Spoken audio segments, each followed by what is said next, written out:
What is the apocalypse survivability of New York City on a scale of 1 to 10? We recently did a series of videos where we assess and rate the survivability of various cities across North America. One of those cities was New York. In today's video, we're going to do a deeper dive into all the reasons why we gave New York the rating we did.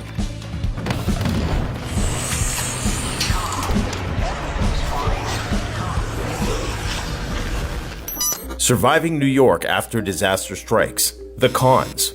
The nuclear issue. New York isn't a primary nuclear target, as those will be things like nuclear missile silos and military bases. It is unfortunately most definitely a secondary target.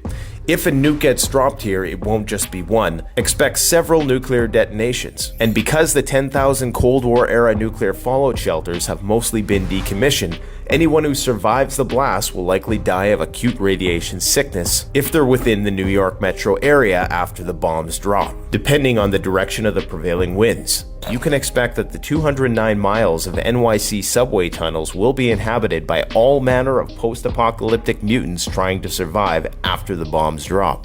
However, if Putin makes good on his promise and fires the 100 megaton Poseidon nuclear torpedo inducing a massive tsunami wiping out the East Coast, well, those subways will become relegated to an irradiated underwater labyrinth, only inhabited by marine life, and maybe Kevin Costner from Waterworld. The moral of the story is, learn to hold your breath.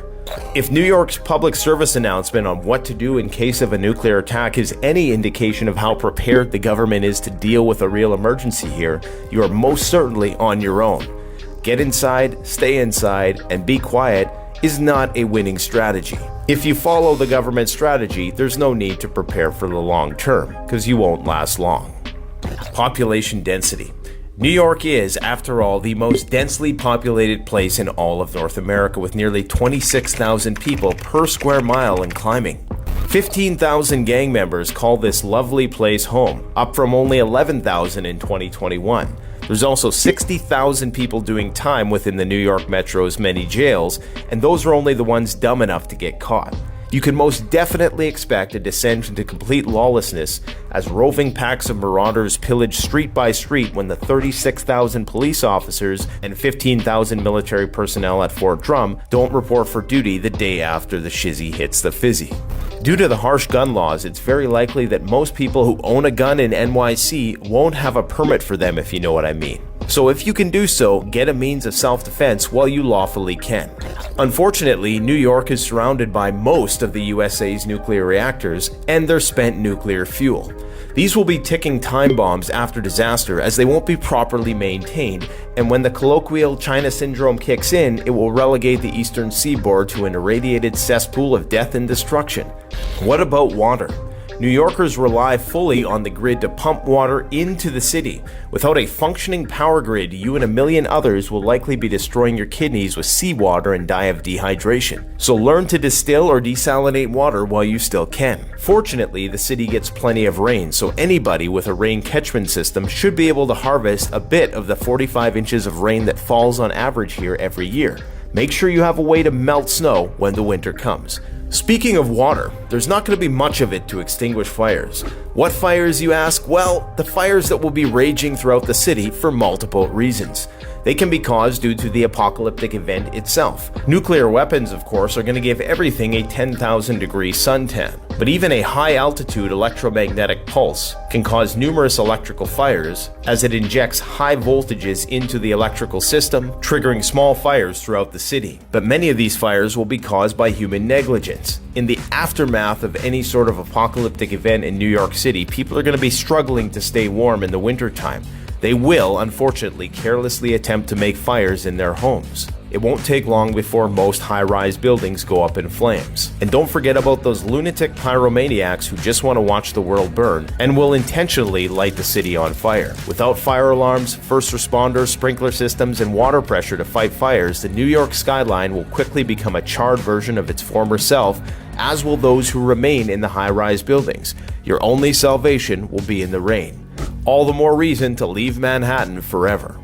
Water and animal-borne illness and disease will also be a problem, as people start devouring desperately the 2 million rats that inundate NYC's subterranean underbelly. The bubonic plague will likely get a return. Don't forget that New York is also ranked as the third most congested cities for traffic in the USA, so escaping the city through one of the 789 bridges and tunnels is likely only going to be done on foot or bike due to the unresolvable gridlock that will arise with everybody trying to escape in a hurry. If you're lucky enough, you may even have a boat. Just make sure your boat is loaded with gasoline or diesel, because it's a long way down the eastern seaboard to a place of lower population density. Your best bet might be to bug out to the Maritimes in Canada. This is another reason to get an e-bike.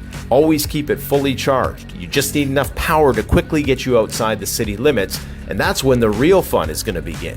Because if you can escape the metro area, understand that you will be accompanied by 50 million hungry, desperate survivors that comprise the Northeast megalopolis megacity that ranges from Boston to Washington, D.C. You and your 50 million new acquaintances will descend upon the resource-rich countryside of upstate New York and devour it like a swarm of locusts.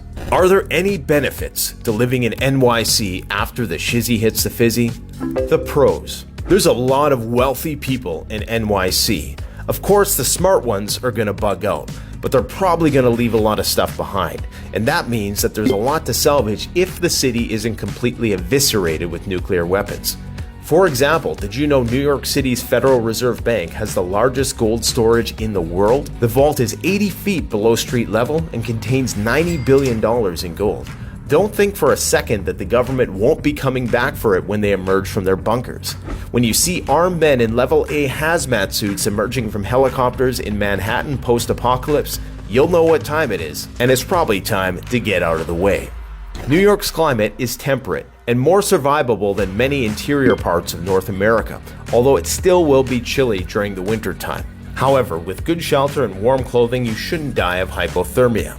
An interesting thing to note is that hydroelectric facilities will likely still be operational and still provide New York with up to 20% of its power. That is, if the power grid itself isn't damaged. Many of these dams, of course, are built incredibly strong and would need a direct hit or need to be very close to the epicenter of an attack to be fully destroyed. So don't be surprised if you still see the lights on in some buildings after it hits the fan. And lastly, while most New Yorkers are far removed from country life and lack the specific survival skills required in this situation, they are psychologically tough people and do possess good street smarts. If they can survive the initial blast in the first phases of post-apocalyptic societal breakdown, they will be well suited to navigate the post-apocalyptic social environment. Who knows, maybe they'll even be cunning enough to work their way up to the status of cult leader.